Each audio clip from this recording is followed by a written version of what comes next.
Maintenant, dans les questions qui motivent notre travail, l'engagement chez Trapil.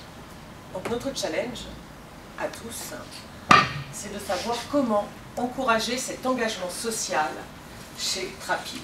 Alors engagement social, comme vous l'avez précisé Aurélie en introduction, nous visons toujours ces deux pôles, l'engagement managérial et l'engagement syndical.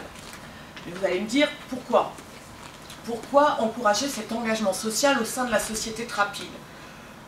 Nous avons des enjeux, des objectifs que nous nous sommes fixés. Donc le premier d'entre eux est de valoriser l'ensemble des acteurs du dialogue social présents au sein de l'entreprise. Pour nous, les acteurs du dialogue social sont naturellement les IRP, les instances représentatives du personnel, la DRH, la direction des ressources humaines, et aussi l'ensemble des managers de l'entreprise.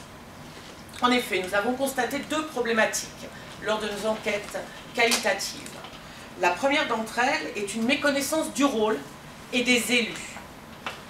Cette méconnaissance n'est pas uniquement du fait du corps social de l'entreprise, il est aussi paradoxalement du fait des élus eux-mêmes qui parfois ne connaissent pas les rôles et attributions qui leur ont été confiés par leur mandant.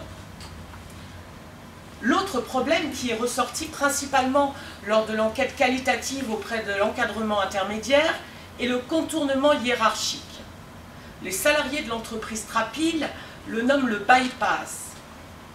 Et nous avons constaté que cela générait pour les managers une grande frustration et aussi une réelle difficulté à se positionner dans leur rôle d'encadrant. Notre second enjeu est de redynamiser l'image de Trapil et son attractivité. De la même façon, nous avons constaté que Trapil était malheureusement confronté à des problèmes de recrutement. Ces problèmes de recrutement sont basés principalement sur la région parisienne et, point intéressant pour nos recherches, concerner le recrutement de jeunes collaborateurs. Point non négligeable, ce problème de recrutement est aussi valable au niveau des instances représentatives du personnel. Comme vous avez pu le voir, la moyenne d'âge des IRP est légèrement supérieure à la moyenne d'âge de l'entreprise. Les instances représentatives du personnel ont donc, elles aussi, besoin d'avoir des jeunes qui s'engagent sur les listes électorales. L'autre frein que nous avons pu constater est le manque de visibilité stratégique.